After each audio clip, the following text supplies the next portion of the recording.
أعوذ بالله من الشيطان الرجيم. بسم الله الرحمن الرحيم.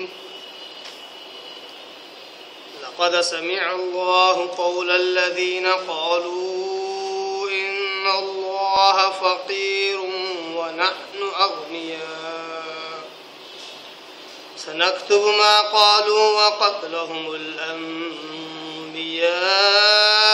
بغير حق ونقول ذوقوا عذاب الحريق ذلك بما قدمت أيديكم وأن الله ليس بظلام للعبيد. الذين قالوا إن الله عهد إلينا ألا نؤمن لرسول حتى يأتينا بقربان تأكله النار قل قد جاءكم رسل من قبلي بالبينات وبالذي قلتم فلم قتلتموهم إن كنتم صادقين فإن كذبوك فقد كذب رسل من قبلك جاءوا بالبينات والزبر والكتاب المنير. صدق الله العظيم. نحمد و نصلی علی رسولہ الکریم. اما بعد. تمام قسم کی حمد و ثنا، تعریف، کبریائی، بڑائی اسے اللہ وحدہ لا شریک کے لیے لائق اور زیبا ہے، جو ساری کائنات کا خالق، مالک، میرا اور آپ کا مربی ہے. اسے اللہ کے لیے ساری تعریفیں ہیں، جو غفور ہے، غفار ہے، کریم ہے، ستار ہے. بعد اس کے آپ کے میرے آقا دو جہاں کے سردار الانبیاء پر کروڑا کروڑ انگنت بے شمار درود و سلام صلی اللہ علی محمد و آلہ و صحابہ وسلم. قابل احترام بزرگوں، عزیز دوستوں، نوجوان ساتھیوں، قرآن مجید کی چند آیتیں کی میں نے تلاوت کی ہے، اور یہ آیتیں چوتھے پارے کی ہیں. سورہ آل عمران سورہ نمبر 3، اس کے رکو نمبر 19 کی آیتیں ہیں. رکو نمبر 19 کی یہ بالکل ابتدائی آیتیں، آیت نمبر 181 سے لے کر 184 تک، 181، 182، 183 اور 184 کل 4 آیتیں کی میں نے تلاوت کی ہے. اور انہی آیات پر رکو نمبر 19 کی ابتدا ہوتی ہے. اور خوشی کی بات یہ ہے کہ کل سورہ آل عمران میں 20 رکوع ہیں. گویا کہ الحمدللہ جو ہمارا لمبا سفر جو چل رہا ہے قرآن کی تفسیر کا، تو اس میں انشاءاللہ ہم بہت جلد سورہ آل عمران مکمل کر لیں گے انشاءاللہ. کیونکہ دو ہی رکوع باقی ہے. 19 کی ابتدا شروع ہو چکی ہے اور بالکل 4 آیتیں ہم لے رہے ہیں. اس طرح بہت جلد سورہ آل عمران مکمل ہوگا انشاءاللہ. پھر اللہ نے توفیق دی تو سورہ نساء کی ابتدا ہم کریں گے. ان 4 آیتوں میں اللہ تبارک و تعالیٰ نے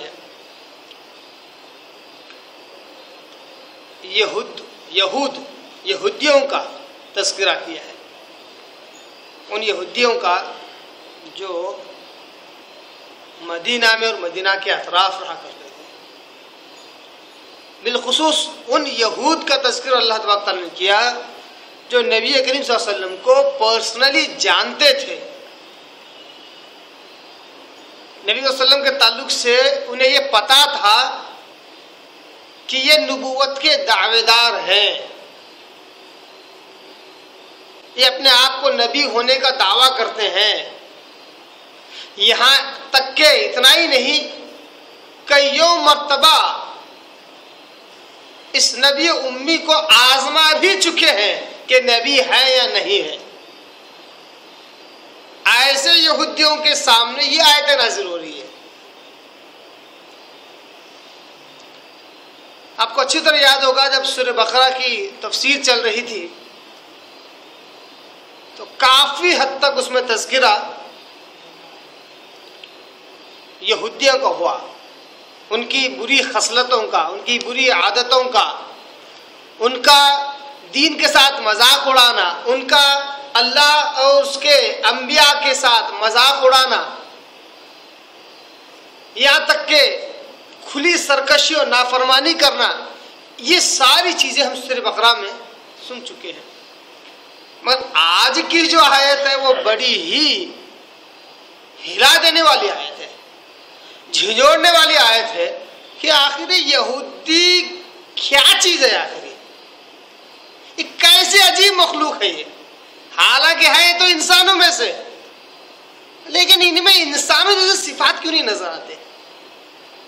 آج کا جو قول ہے ان کا، جس کو اللہ تبارک تعالیٰ نقل کر رہا ہے، اس قول کو سننے کے بعد بالکل دماغ کام نہیں کرتا کہ یہ کیسی مخلوق ہے، یہ کیسا فرقہ ہے، یہ کیسی قوم ہے یہ۔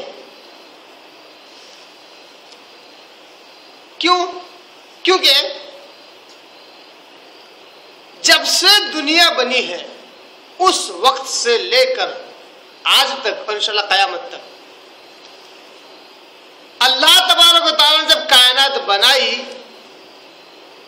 اور پہلا انسان جب اس زمین پر انسان نے قدم رکھا، جتنی بھی انسانیت اس کے بعد پیدا ہوتی گئی، کسی نہ کسی اعتبار سے اللہ کو جانتی تھی اور جانتی رہی ہے، کسی نہ کسی اعتبار سے اس کائنات کے پروردگار رب سسٹینر سرشٹی کرتا کو جانتی اور پہچانتی رہی ہے، یہاں تک کہ بالخصوص اللہ تبارک و تعالیٰ نے ہر زمانے میں جتنے بھی ادیان اور دھرم رہے ہیں اس میں اللہ تبارک و تعالیٰ نے اپنا نام تک پرزرو کیا ہے، اللہ جو کہ اللہ کا ذاتی نام ہے، اس کے علاوہ کئی صفاتی نام ہے، مگر ذاتی نام جو کہ اللہ ہے اس کو اللہ تبارک تعالیٰ نے محفوظ کیا، چاہے چھوٹا دین دھرم ہو چاہے بڑا ہو۔ اسلام کے علاوہ میں بات کر رہا ہوں، ہر ایک میں لفظ اللہ نام کے ساتھ آپ کو بہت سارے شہود آپ کو ملیں گے، بہت سارے پروف آپ کو ملیں گے۔ تو معلوم ہوا کہ یہود کو بھی لفظ اللہ پتا تھا، تبھی تو قرآن مجید میں سورہ یونس وغیرہ میں جب پوچھا جاتا ہے کہ ذرا بتاؤ تو صحیح کون ہے جو آسمان سے بارش برساتا ہے، جو تمہیں رزق دیتا ہے، جو تدبیریں کرتا ہے، کون آسمان و زمین کا خالق اور مالک ہے؟ یہ سوالات جہاں مشرکین کے سامنے کیے جاتے وہیں یہودیوں کے سامنے بھی کیے جاتے، تو وہ کہتے اللہ اللہ نام سے اور اللہ کی ذات سے اچھی طرح واقف تھے۔ ایسی قوم ہونے کے باوجود ان کا جملہ دیکھیے، آج حیرت انگیز والا جملہ، سر پیٹنے کو دل کہتا ہے۔ سورہ آل عمران سورہ نمبر 3 کی آیت نمبر 181 لقد سمع اللہ قول الذین قالوا، بے شک اللہ تبارک و تعالیٰ نے سن لیا، لقد بے شک، سمع اللہ سمع سننا، سن لیا ماضی کا ہے، اللہ نے سن لیا، جیسا ہم نماز میں کہتے ہیں رکوع سے اٹھنے کے بعد سمع اللہ لمن حمدہ، اللہ نے سن لی اس کی جس نے اس کی حمد و ثنا بیان کی۔ ایک حیرت انگیز بات یہاں پہ بتاتا ہوں، آج ہمارے مسلمانوں کی درگت اور حالت کیسی ہے۔ پہلی بات تو نمازیں خوب پڑھیں گے، اگر ان سے پوچھا جائے کہ سمع اللہ لمن حمدہ کا مطلب بتائیے، ایک بھی نہیں بتا پائے گا۔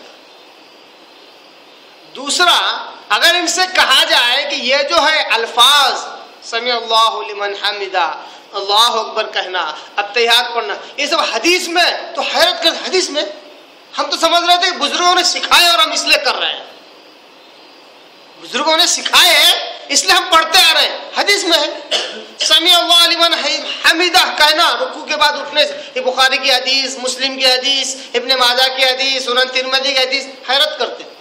میں کہتا ہوں کب تک اس طرح سادہ لوح بن کر جیو گے؟ علم کا اپنا پیمانہ بڑھاؤ. بہرحال سمع اللہ، یعنی اللہ نے سن لی، لمن حمیدہ، جس نے اس کی تعریف کی. نماز میں بڑا مزہ آتا ہے جب معنی و مفہوم کو سمجھ کر جب نماز میں کھڑا ہو. یہی تو اللہ نے کہا نا، وَمَنْ خَشِيَ رَبَّهُ، جو اللہ سے ڈرتا ہے، جب وہ اس کے سامنے کھڑا ہوتا ہے، اس کے آگے کھڑے ہو کر جب ڈرتا ہے تو اللہ تعالیٰ اس کے اس ڈر، اس کے اس تقوی کو دیکھتا ہے. اب ڈرے گا کب؟ رب کے سامنے کھڑے ہونے کے بعد تو سمجھے گا کہ وہ کیا کہہ رہا ہے.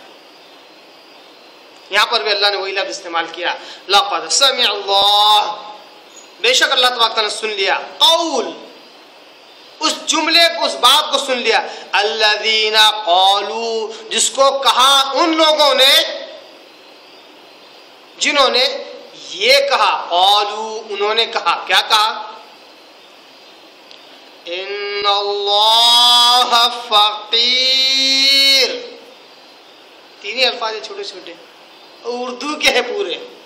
ان، بے شک، بے شک شکی نہیں ہے. جنہوں نے کہا ہے جملہ، یعنی کہ یہود، خبیث الخبیث قوم یہود کیا کہتے ہیں؟ بے شک ان کو شکی نہیں ہے. اللہ، ان اللہ فقیر، بے شک اللہ فقیر ہے، محتاج ہے، بھیک منگا ہے. یہ ترجمہ ہوتا ہے اس کا.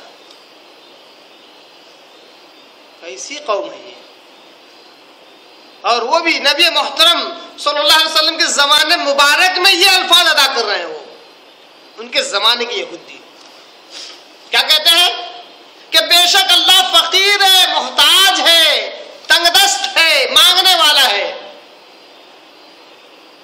چلو اتنا کہتے شاید کچھ انتہا ہوتی. وَنَحْنُ أَغْنِيَاءُ، اور ہم تونگر ہیں اور ہم مالدار ہیں.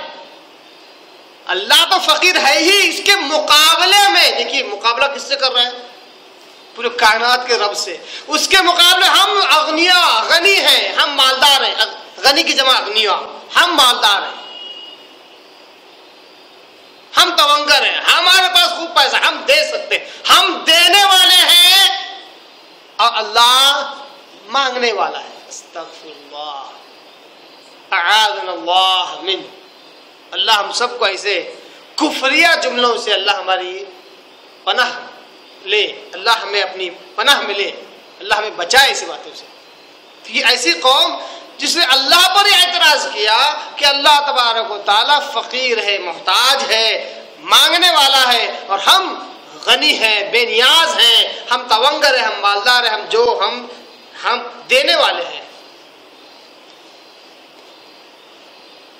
سوال کھڑا ہوتا ہے کہ یہودیوں نے بات کیوں کہی؟ یہودیوں نے یہ بات کیوں کہی؟ پہلی بات تو یہ کہ یہودی کب کیا کہیں گے اس کا کوئی اصول نہیں ہے. کیوں؟ کیونکہ جس کے ساتھ شیطان ہوتا ہے اس کے پاس کوئی اصول نہیں ہوتا. جو قوم شیطان کے تابع فرما ہو جاتی ہے، جو قوم شیطان کے پیچھے چلتی ہے، اس کے لیے کوئی اصول نہیں ہوتا کہ کیا صحیح ہے اور کیا غلط ہے. یہود قوم بھی ایسی ہی ہے. انبیاء کی فرما برداری چھوڑ کر شرک اور کفر اور شیطان کی فرما برداری انہوں نے شروع کر لی تھی بہت پہلے سے. موسیٰ علیہ السلام کی قوم مانی جاتی ہے نا یہ، لیکن موسیٰ علیہ السلام کے زمانے میں ہی موسیٰ علیہ السلام کو تو ایسے ایسے اعتراضات کیے، کہے گئے موسیٰ ہم تو تم پر ایمان ہی نہیں لائیں گے جب تک کہ تم ہمارے سامنے اللہ کو روبرو لا کر کھڑا نہ کرو. یہ ایسی قوم کہ موسیٰ علیہ السلام سے یہ کہتی ہے کہ ہمارے سامنے اللہ کو روبرو لا کر کھڑا کرو. حتی نر اللہ جہرا، ہم بالکل کھلی آنکھوں سے جب تک اللہ کو دیکھ نہیں لیتے ہم تم پر ایمان نہیں لائیں گے. ایسی قوم. اس کے بعد جتنے انبیاء آئے، بہت ساری روایت میں الگ الگ آتا ہے، ایک ایک دن میں کبھی کبھی 300 انبیاء کا قتل کر دیتے تھے. انبیاء کا. ایسی قوم. تو اس کے پاس کوئی اصول نہیں ہے کہ وہ کیا کہتے اور کیا نہیں ہے. یہ بھی ایک وجہ ہے کہ یہ قیامت تک رہنے والی بھی ہے. مسلمانوں کی سخت ترین دشمن وہ یہود ہے. قرآن مجید نے بھی ایک جگہ پر بڑا پیارا اصول بیان کیا. اگر اس اصول کو مد نظر رکھا جائے تو دعوت و تبلیغ میں بڑا کارآمد اصول ہے. اللہ نے کہا اے مسلمانوں تمہارے نزدیکی کے اعتبار سے, تمہاری قربت کے اعتبار سے یہودی اور مشرکین کے مقابلے میں عیسائی تمہارے زیادہ نزدیک ہے. دشمنی کے اعتبار سے یہود تم سے سب سے زیادہ دشمن ہے, تمہارے کٹر دشمن ہے یہود اور مشرکین. یہ بڑا اچھا دعوت میں کام آنے والا کارگر نسخہ ہے کہ دعوت کی ابتدا کہاں سے کی جائے, کیسے کی جائے. بہرحال یہ یہود قوم ہے. اس نے کیوں کہا ایسا؟ اگر ہم پچھلے اورات پلٹتے ہیں قرآن مجید کے سورہ بقرہ سورہ نمبر 2 اس کی آیت نمبر 245 پہ اگر ہم چلتے ہیں 245, اس میں اللہ تبارک تعالیٰ نے کہا کہ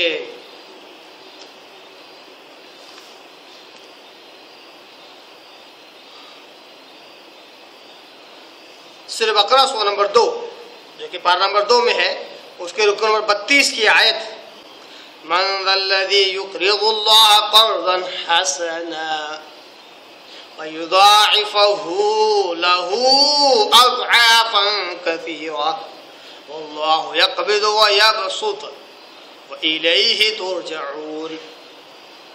سورہ بقرہ سورہ نمبر 2 آیت نمبر 149. اللہ نے کہا من ذا الذی, کون ہے, یقرض اللہ, جو اللہ کو قرض دے, قرضا حسنا, اچھا قرض, بہترین قرض, حلال کمائی میں سے قرض دے, فیضاعفہ لہ اضعافا کثیرا, کہ وہ اللہ تبارک تعالیٰ اس قرض کو لے اور اس کو بڑا چڑھا کر تمہیں لوٹائے, بڑا چڑھا کر دگنا تگنا کر کے تمہیں لوٹائے. واللہ یقبض ویبسط, اللہ تبارک تعالیٰ کشادہ کرنے والا, تنگی کرنے والا ہے. وإلیہ ترجعون, اور تم سب کو اسی کی طرف لوٹ کر جانا ہے. جب یہ آیت نازل ہوئی تو یہودیوں نے کہا کہ جاؤ اپنے نبی سے پوچھو چاہے تو. اس پر یہ آیت نازل ہوئی ہے کہ اللہ فقیر ہے اس لیے قرضہ مانگ رہا ہے. قرضہ کون مانگتا ہے؟ لون کون اٹھاتا ہے؟ جس کو ضرورت ہو, جو محتاج ہو, استغفر اللہ, جو فقیر ہو وہی مانگتا ہے قرضہ. تو اللہ تبارک تعالیٰ قرضہ مانگ رہا ہے. اللہ گویا کہ وہ فقیر ہے. اچھا, اب دوسرا اعتراض, دوسری بات یہ ہے کہ قرض تو مانگ رہا ہے اور ہمیں روکتا ہے سود کھانے سے, ہمیں منع کرتا ہے سود لینے اور دینے سے, اور خود قرضہ لے کر سود دے رہا ہے. اضعافا مضاعفا, دو مجھے 100 روپے اور میں تمہیں 700 گنا تک ثواب دوں گا. یہ دیکھو اعتراض یہودیوں کا, گندی شیطانی ذہنیت. آیت کیا ہے, اس سے کیا استدلال کر رہے ہیں؟ یہ یہودیوں کی سازش ہے, یہ یہودیوں کی چال ہے, جس کو وہ لوگ چلتے ہیں. آج بھی لوگ چل رہے ہیں یہودیوں کی طرح استدلال کرنا قرآن حدیث سے. یہ یہودیوں کی چال پر چلنا ہے. یہودی نے دیکھیے سورہ بقرہ سورہ نمبر 2 کے آیت میں 245 کیا استدلال کیا؟ اللہ محتاج, اللہ فقیر ہے, مانگتا ہے یہ, اور ہم اغنیا, ہم غنی ہیں, ہم مالدار, ہم تاؤنگر ہیں, ہم دے رہے ہیں اس کو قرضہ.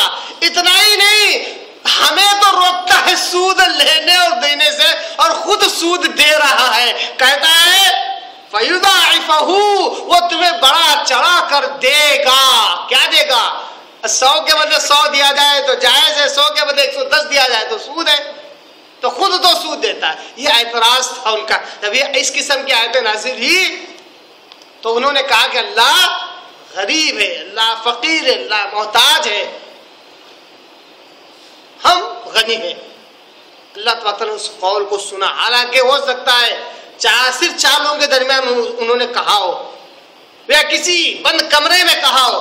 اللہ نے سنا اور اسے قیامت تک قرآن مجید محفوظ کر دیا کہ دیکھو یہ کیسی قوم ہے, کہ اپنے پالن ہار، اپنے سرشٹی کرتا، اپنے سسٹن، اپنے رب پر اعتراض کرنے سے نہیں رک سکتی ہے، تو اے مسلمانوں تم نادم و شرمندہ نہ ہو، ان کے مکر و فریب سے گھبراؤ نہیں. یہ تو رب کو نہیں چھوڑتے تو تمہیں کیسے چھوڑیں گے؟ یہ رب کو نہیں چھوڑتے تو تمہارے نبی حضرت محمد مصطفیٰ صلی اللہ علیہ وسلم کی شان میں گستاخی کرنے سے کیسے چھوڑیں گے؟ آپ مسلمان بڑے پریشان ہیں، کارٹونسٹ نبی صلی اللہ علیہ وسلم کارٹون نکال دیا. ارے جو نبی، جو اللہ کی رب کی شان میں گستاخی کرنے سے جو قوم نہیں ہچکچاتی ہے، تمہارے نبی کی شان میں کوئی کارٹون نکال دے کوئی بڑی بات نہیں ان کے لیے. ان کے پاس کوئی اصول ہی نہیں ہے. یہ اللہ اس کے رسول کی تابعداری کرنے کے بجائے، اللہ اور انبیاء کی تابعداری کرنے کے بجائے یہ شیطانوں کی تابعداری کرتے ہیں. جو شیطانوں کی تابعداری کرتے ہیں ان کے پاس کوئی اصول ہی نہیں ہوتا، کوئی اصول نہیں ہوتا. تو کیا کہا انہوں نے کہ اللہ فقیر ہے، اللہ محتاج ہے، اور ہم تونگر ہیں، ہم مالدار ہیں، ہم دیتے ہیں. اللہ نے اس جملے کو سنا اور اس کو محفوظ کر دیا، قیامت تک مسلمان کا آگے رکھ دیا. کہا مسلمانوں نہ صرف اس بات کو سمجھو بلکہ اس بات کا رٹا مارو، اس بات کو دہراتے رہو، پیڑھی در پیڑھی قیامت تک اس خبیث قوم کی صفات تمہارے آگے باقی رہے. کہ ایسا نہ ہو کہ تم لا علمی میں، جہالت میں یا اسلام سے دوری کی بنیاد پر انہیں نرم گشتہ، انہیں نرم و نازک سمجھ کر ان سے دوستی کر بیٹھو. اللہ نے سخت منع کیا ہے یہودیوں سے دوستی کرنے سے، بالخصوص یہودیوں سے ولایت کرنے، دوستی کرنے سخت منع کیا ہے. اللہ کہتا ہے کہ ایسی بے پرواہی کی زندگی نہ گزارو جس میں تمہیں دین کا علم نہ ہو اور یہودیوں کی سازشوں میں تم پھنس جاؤ. آگے اللہ کہتا ہے سنکتب ما قالوا، ہم اس جملے کو لکھ دیتے ہیں، ان کے نام اعمال میں اب لکھ دیتے ہیں. اللہ تبارک تعالیٰ خصوصی طور پر اپنے پاس لکھنے کی ضرورت نہیں ہے کہ اس کی ذات پر حملہ ہوا. اللہ تو بے نیاز ہے. پوری، جیسا کہ حدیث میں آتا ہے، پوری دنیا مل کر اس ایک انسان کی طرح ہو جائے جو اس دنیا کا سب سے اچھا، سب سے متقی، سب سے بڑا نیکوکار ہے. اس ایک انسان کی طرح پوری دنیا ہو جائے اور اللہ کی عبادت کرے، تب بھی اللہ کی حمد و ثنا میں کوئی بڑھوتری ہونے والی نہیں ہے. اسی طرح کا پوری دنیا مل کر بھی اس ایک انسان کی طرح ہو جائے جو اس دنیا کا سب سے برا، سب سے کمینہ، سب سے بدمعاش ہے، اور سب کے سب مل کر بھی اللہ کی نافرمانی کرے، تب بھی اللہ کی عزت اور شان میں کوئی کمی واقع ہونے والی نہیں. اللہ بے نیاز ہے. یہ جملہ اصل میں اللہ کی ذات پر نہیں تھا، اللہ نے اس کا پرسنلی نہیں لیا ہے. اللہ نے کہا سنکتب، ہم اس کو لکھتے ہیں. اب سنکتب ہم قریب اس کو لکھتے ہیں. ایک س، دوسرا ہے سوف. س بہت ہی قریب والی چیز کو کہا جاتا ہے، اور نکتب یہ جمع کا صیغہ ہے، ہم لکھتے ہیں. ایک معنی یہ ہے کہ اللہ تعالیٰ بحیثیت عزت، اس کو کیا کہتے ہیں پلورل، مگر یہ کائے کے لیے؟ عزت کے لیے کام آتا ہے. تو ہم اس کو لکھتے ہیں کہہ کر اللہ نے کہا کہ ہم عزت کے طور پر کہا ہم لکھتے ہیں. دوسرا سا نکتب کہہ کر کہا کہ ہمارے فرشتے جو کہ ہم ہی ہیں، مطلب ہمارے حکم ہی سارا کام کرتے ہیں، ہمارے فرشتے ان قریب اس کو لکھ دیتے ہیں. مطلب لکھ لیے، جیسے انہوں نے کہا تو فرشتوں نے اس کے نام، ان کے نام اعمال میں لکھ دیا. یہ ریکارڈ ہے جس پر ان کی پکڑ ہوگی آخرت میں، حشر کے میدان میں، قیامت کی ان کی پکڑ ہوگی کہ تم نے کیا کہا تھا. یہ ریکارڈ ان کے لیے کافی ہے. دیکھیے اللہ تبارک تعالیٰ کتنا زبردست ہے، کتنا عزیز ہے، کتنا حکیم ہے. کتنے انسان کو اللہ نے پیدا کیا. میں تو بولتا ہوں اس سے بیسٹ کوئی پروگرامر نہیں ہے. اللہ تبارک تعالیٰ سے بیسٹ. جو پروگرامنگ کرتے ہیں کمپیوٹر فیلڈ میں وہ جانتے ہیں کہ کتنا زیادہ باریکی سے سوچنا پڑتا ہے. اللہ تبارک تعالیٰ سے بیسٹ پروگرامر کوئی نہیں ہے. اگر اللہ تبارک تعالیٰ، مثال دے رہا ہوں بات کو سمجھانے کے لیے ورنہ آج وقت بھی کم ہے، اللہ تعالیٰ جتنے انسان کو اللہ نے پیدا کیا سب کے نام اعمال اگر ایک کتاب میں لکھتا، ایک کتاب میں اگر لکھتا اور ہر ایک کے بکس آف اکاؤنٹ کے حساب سے، ہر ایک کے نام کے حساب سے کچھ پیجز فکس کر دیتا ہوتی ہے ایک طرح سے دیکھا جائے تو، ہے نا. آسانی ہوتی کہ سب انسان آتے ہیں ایک ہی بک سے ریفر کیا جاتا، اس کے نام اعمال جانچ لے جاتے اور آگے بڑھا دیا جاتا، ہے نا. اکاؤنٹنگ میں بکس آف اکاؤنٹس، ہر ایک پارٹی کے حساب سے ان کی بک مینٹین کی جاتی ہے. یہاں تک کہ لیجر وہ ہے جس میں سب کے نام اس میں آ جاتے ہیں، سب کے نام اس میں آ جاتے ہیں، اسی ایک لیجر بک سے سب معلوم کیا جا سکتا ہے. تو ایسا ہو سکتا تھا، اللہ تبارک تعالیٰ ہر انسان کے ساتھ اس کا نام عمل فکس کر دیا. کتنی حکمت ہے اس میں. سب سے بڑی حکمت یہ ہے کہ اللہ تبارک تعالیٰ نے انسان کو اس دنیا میں بھیجا تو کسی بھی قسم کا عذر پیش کرنے کے لائق رکھا ہی نہیں اس کو، چاہے کوئی بھی انسان ہو. ہر قسم کے عذر سے وہ پاک ہو جاتا ہے. جب آتا ہے رب کے آگے کوئی عذر اس کے پاس ہوتا ہی نہیں ہے کہ اللہ مجھے معاف کر اور جنت میں ڈال دے، میں 1000 گنہگار ہی صحیح، ایسا کوئی عذر باقی نہیں رہتا. اگر گنہگار ہے جہنم میں ہے تو اس پر وہ چیز ثابت ہو گئی ہوتی ہے. اب اگر نام اعمال لے کے آئے گا، اگر یہ نام اعمال اس کا پاس اس کا ذاتی نہ ہوتا، خود کا اس کے نام سے لکھا ہوا اسپیشل بک، جب ریفرنس کیا جاتا تو اعتراض یہ کر سکتا تھا، اللہ میں تھوڑی دیر پہلے ایک آدمی گیا، ہو سکتا ہے 2-4 جملے میرے نام پہ آ گئے ہوں گے لکھنے میں، ایک ہی بک ریفر کی جا رہی ہے. انسان سوچتا ہے ایسا. اگر ایک بک اس کے ساتھ کی ہو تو کوئی اعتراض باقی نہیں رہتا، اور اوپر جب اس کے اعضاء اور جوارح خود اس کے گواہ ہو کہ کام تو نے کیا ہے، اب تو سارے عذر ختم ہو جاتے ہیں. تو سب سے بیسٹ پروگرامر ہے، بیسٹ لاجک اللہ کی. تو اللہ نے کہا سنکتب ما قالوا، جو کچھ انہوں نے کہا ہے ہم اس کو لکھتے ہیں. وقتلهم الانبیاء بغیر حق، ایک تو ان کا جرم یہ ہے کہ انہوں نے رب پر اعتراض کیا، اللہ پر اعتراض کیا، اللہ کو فقیر، بھکمنگا، محتاج، استغفر اللہ یہ کہا. دوسرا بڑا گناہ جو اس کے جیسا یا اس کے ٹائپ کا ہے وہ ہے انبیاء کو قتل کرا، نبی کو نہیں، انبیاء کو. اتنے انبیاء کو قتل کیا، اتنے انبیاء کو کہ اس کو انتہائی نہیں ہے. جیسا میں نے کہا بعض روایتیں میں 300 انبیاء کا قتل ایک ساتھ کر ڈالتے تھے، 300. کیونکہ بنو اسرائیل میں بہت انبیاء ہے، بہت آئے، گن بھی نہیں سکتے اتنے انبیاء ہیں بنو اسرائیل میں. اگر آپ سورہ یاسین اٹھا کر دیکھ لیں تو اس میں ایک ہی قوم میں ایک ہی جگہ پر 3 انبیاء ہیں. فعززنا بثالث، 2 انبیاء کو تو بھیجا تھا، 2 نبیوں کو، تو وہ بھی جب ان کے سامنے کم پڑ گئے تو ایک اور نبی سے ہم نے مدد کی ان کے. ان میں جو ایک آدمی صرف دعوت دے رہا تھا، دعوت توحید، اس کو بھی قتل کر دیا. سورہ یاسین میں اس بات کا ذکر موجود ہے. تو انبیاء کو خوب جی بھر کر قتل کیا ہے انہوں نے. یہ اللہ کی نگاہ بہت بہت بڑا گناہ ہے. تو اللہ نے کہا ایک تو اللہ کو فقیر کہتے ہیں، محتاج کہتے ہیں، دوسرا گناہ ان کا جو سب سے بڑا جس کی وجہ سے پکڑ ہونے والی ہے انبیاء کا قتل ہے. اور قتل کس وجہ سے کرتے تھے؟ کس وجہ سے؟ صرف اس دعوے پر کہ یہ نبی ہے، بس اس شخص نے دعویٰ کیا کہ میں اللہ کا نبی ہوں، بس قتل کیا.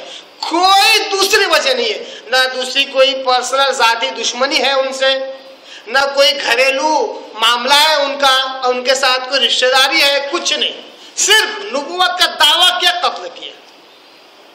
یہ سن اللہ تبارک نے آیتوں کے ذریعے سے اپنے نبی کو بھی تسلی دے رہا ہے کہ دیکھو آپ کا کیسی قوم سے پالا پڑا ہے، آپ نے نبوت کا دعویٰ کیا، اگر یہ آپ کو دشمن ہو جاتے ہیں تو کوئی بڑی بات نہیں ہے. انہوں نے تو انبیاء کو قتل کیا ہے بغیر حق، بغیر کسی ریزن کے، بغیر کسی سچائی کے. وَنَقُولُ ذُوقُوا عَذَابَ الْحَرِيقِ، ان 2 بڑے گناہ کی وجہ سے، جرم کی وجہ سے ہم کہیں گے ذُوقُوا عَذَابَ الْحَرِيقِ، جلنے کا عذاب چکھو. عذاب جہنم جو کہ جلنے والا ہے، آگ کا عذاب ہے، اس کا مزہ چکھو.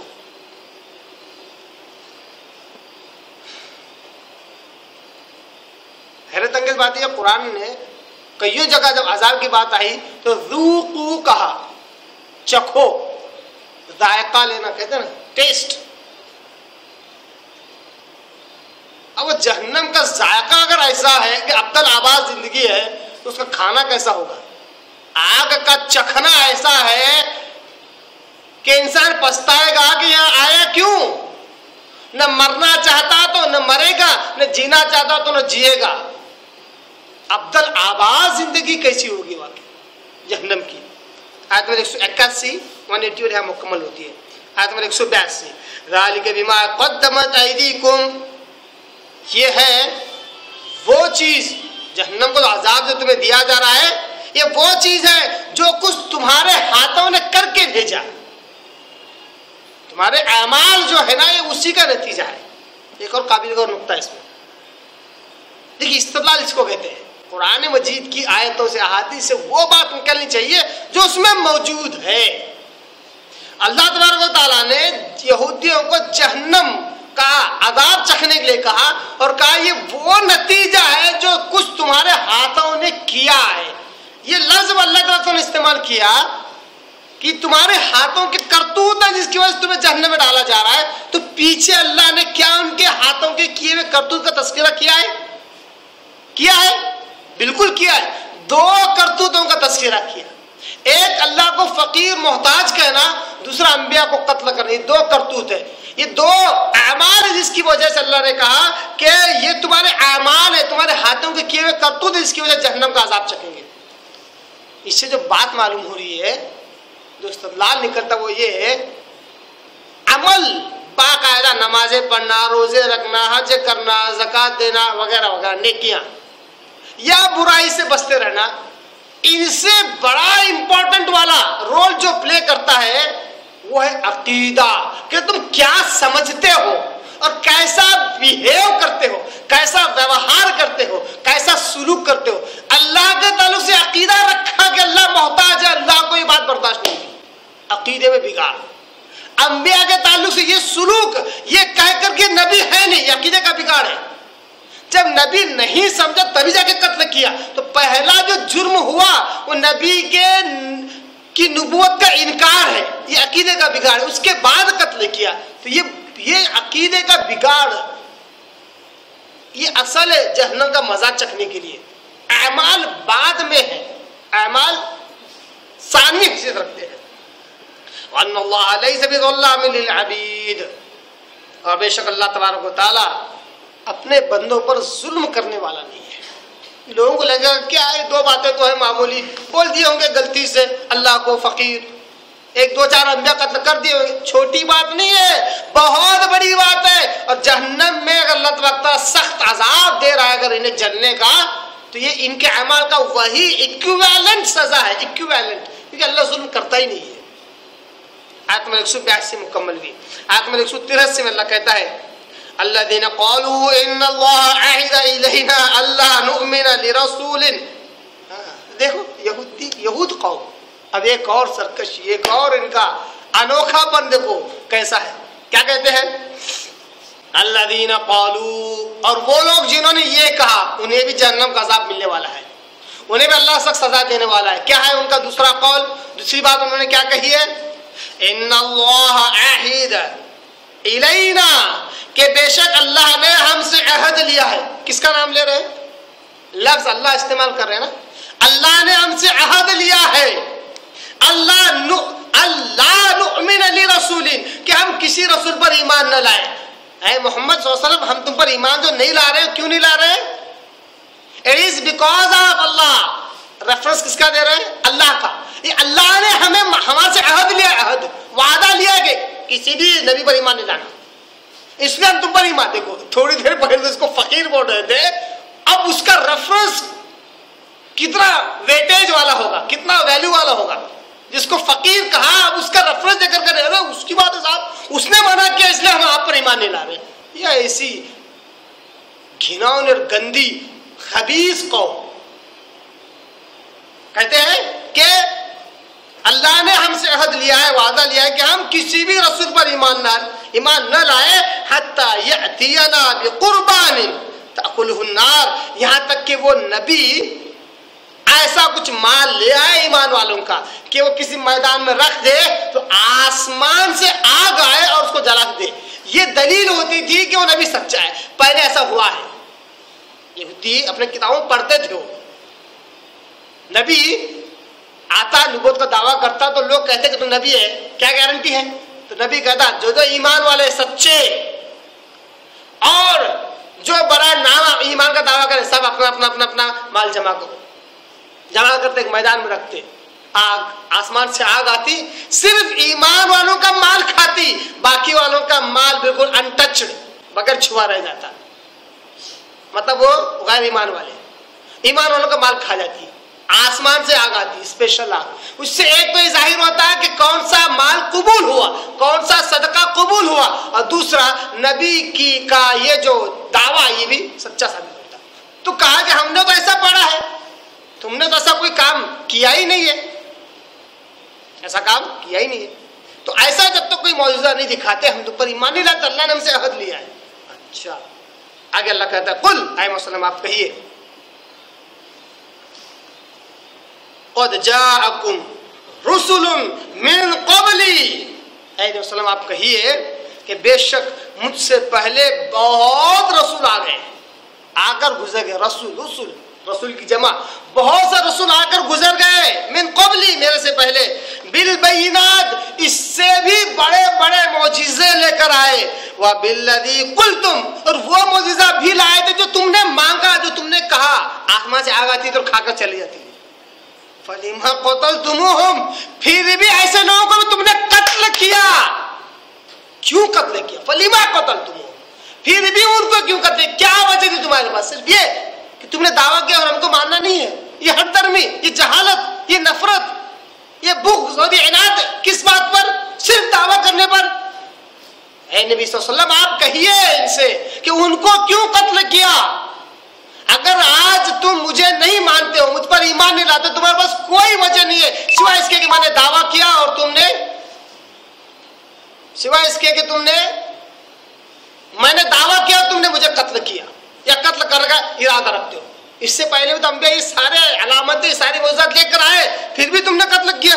ان کنتم صادقین, سچے ہو تو اس کا جواب دو. کیا زبردست اعتراضی جواب ہے, کاؤنٹر کوشچن ہے.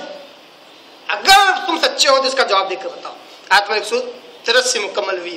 آیت نمبر 184 فَإِن كَذَّبُوكَ اے وسلم اتنے سارے دلائل, اتنی ساری لاجک, اتنے سارے کاؤنٹر کوشچن اور بالکل پیک کر دینے والی باتیں کرنے کے بعد بھی فَإِن كَذَّبُوكَ پھر بھی اگر آپ کو جھٹلائے, آپ کی نبوت کا انکار کرے, فَقَدْ كُذِّبَ رُسُلٌ مِّن قَبْلِكَ آپ سے پہلے بہت سارے رسول اسی طرح جھٹلائے گئے. یعنی آپ نے جو جو پیش کیا نا, آپ سے کہیں زیادہ معجزات انہوں نے دکھائے, جان جوخم میں ڈالی, یہاں تک کہ مار ڈالے گئے, تب بھی ان کا انکار ہی ہوا, کچھ بھی فائدہ نہیں ہوا. کافروں کے لیے نبی کے معجزات کچھ بھی کارآمد نہ ہوئی. جاءوا بالبینات, اس سے پہلے اتنے رسول آئے جنہیں جھٹلایا گیا نا, وہ بڑے بڑے معجزات لے کر آئے, والزبر کتابیں لے کر آئے, والکتاب منیر بڑے بڑے معجزات, بڑی بڑی کرامتیں, بڑے بڑے اعجازی چیزیں لے کر آئے, اور کھلی کتابیں لے کر آئے, واضح کتاب لے کر, تب بھی انہیں جھٹلایا گیا, یہاں تک انہیں ان کا قتل کر دیا گیا. آیت نمبر 184. تو یہ یہود قوم ایسی کہ نبی پر ایمان نہ لانے کے لیے کوئی وجہ نہیں, پھر بھی انبیاء کا قتل کرتے تھے اور نبی صلی اللہ علیہ وسلم کے قتل کے در پر تھے. کئیوں مرتبہ اگر آپ سیرت کا مطالعہ کریں تو ان یہودیوں نے ایسی ایسی چالیں چلیے, منافق جو آپ صلی اللہ علیہ وسلم کے اطراف تھے, مسلمانوں کا لبادہ اڑ کر ایسی ایسی خبیث چالیں انہوں نے چلی ہے کہ آپ صلی اللہ علیہ وسلم کو اکیلے بلاتے اور قتل کی سازشیں کرتے, مگر اللہ تبارک تعالیٰ بچا لیتا. یہ مار ڈالنے کے لیے بھی پیچھے نہیں اٹھتے, قتل کرنے کے لیے پیچھے نہیں اٹھتے, اور کوئی وجہ نہیں اس کی, بس ایک وجہ کہ اس نے دعویٰ کیا نبوت کا, بس اس کو قتل کرنا. اللہ ہم سارے مسلمانوں کو یہود کی خباثت سے, ان کے مکر و فریب سے اللہ ہم سارے مسلمانوں کو محفوظ رکھے, اور جب تک اللہ تبارک تعالیٰ اس دنیا کو چلائے, اے اللہ اپنے فضل و کرم سے ہم کو بالا دستی دے, ہمیں بالا تر کر ان یہودیوں کے مقابلے میں. آمین یا رب العالمین. وآخر دعوانا ان الحمد للہ رب العالمین.